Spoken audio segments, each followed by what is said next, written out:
planner in the future. Hello. Do you have a degree? Yes, I have a bachelor's degree in history preservation.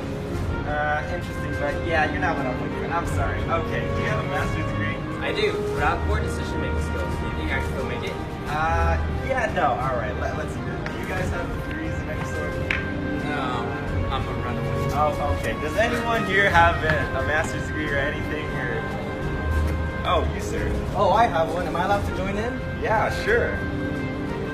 You can become an environmental restoration planner. Are you sure this job is right for you? Yeah, I love the outdoors and I'm great at decision-making skills. But I have to say, does this job require analytical thinking? I like a job that will require me to keep me on my toes. Why, of course, environmental protection or environmental planners are always working outdoors and trying to find how to best help the environment by working with scientists to analyze data.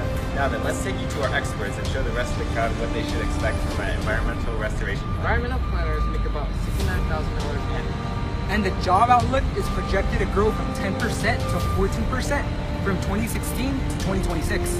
And you can get a job by having a master's degree or a bachelorette certificate.